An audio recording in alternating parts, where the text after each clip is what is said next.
6 simple back-to-school tips for parents for a successful and safe school year. Whether your child has already started school or is headed back to school, hopefully these 6 simple back-to-school tips will help your child have the most successful and safe school year and help you as well. Number 1, use age-appropriate language. As adults, we sometimes forget that children aren't just smaller versions of us, and so we tend to speak in a language that they may not understand, which leaves them feeling confused or not sure or scared or excited or overwhelmed or anxious.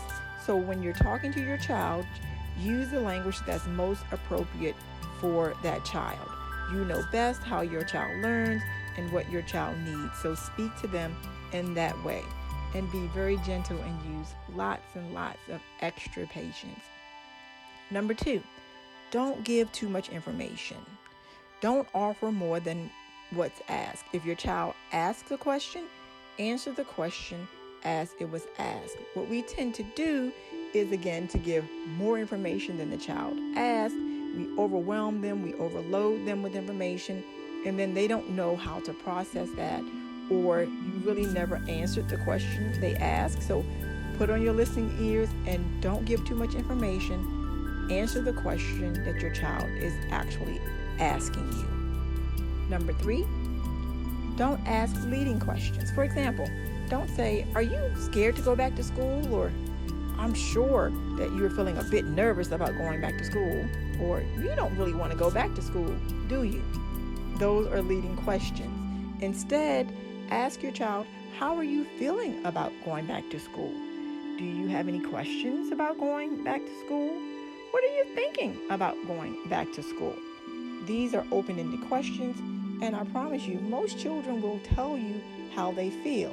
And if you get the "I don't know," just keep asking, or wait for another time and see if they have a different answer the next time.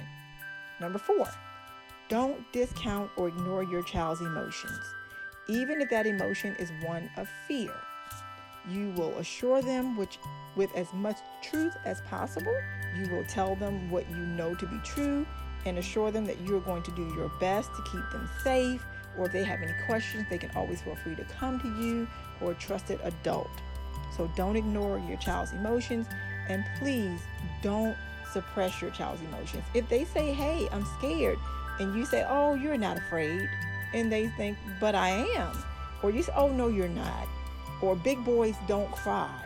Yes, they do. Or "Boys don't cry." Yes, they do. Or "You're a big girl.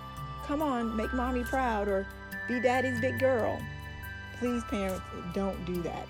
Whatever your child's emotions are, talk through them with your child. And if you need more help, don't be afraid to seek that out from a trusted professional or a trusted family member. Number 5, don't lie to your child. Don't promise what you can't guarantee. Don't tell them what will or won't happen, what can or can't happen. Give them the information that you know to be true at that moment. Again, don't give them more information than they need, but also don't lie to your child and say, "Oh, everything will be okay," when it may not be okay. You can definitely assure them that you're going to do your best. Your teachers are going to do their best to make sure that you're safe, but do not lie to your child about anything. Number 6, role play with your child how school might be different this year, especially if there are mask mandates in your locality. Masks are required, or socially distancing is required, or they can't have teachers or classmates, or they may have to have an outdoor lunch or outdoor learning experience. So role play with your child how that may look. Again, going back to using age-appropriate language, we've said for 18 months now, socially distanced. Maybe your child doesn't understand what that means, so you can show them what that means. That means you need to stay this far away from your friend, or you need to stay at your desk this far away, and then show them how far that is. Again, with masks, you may have to show them how to take the mask on and off, and definitely talk to your children from pre-K through high school and maybe even college about peer pressure, because there are going to be people who are going to say, "Oh, you don't have to do that," or "No, you'll be fine, don't do that." So role play with your children on how to deal with peer pressure as well.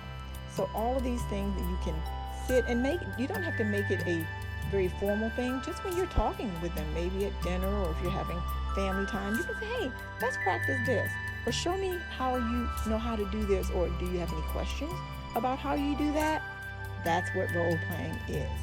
And here's a bonus tip. Give lots of love and pray for and use extra patience during this time. We could all use an extra dose of love. Hopefully these 6 simple back to school tips for parents for a successful and safe school year will be helpful to you, and I'm praying for all of God's blessings and success and safety for you and for your children, all of our teachers, the staff, and everyone in our world. Take care. God bless. Bye.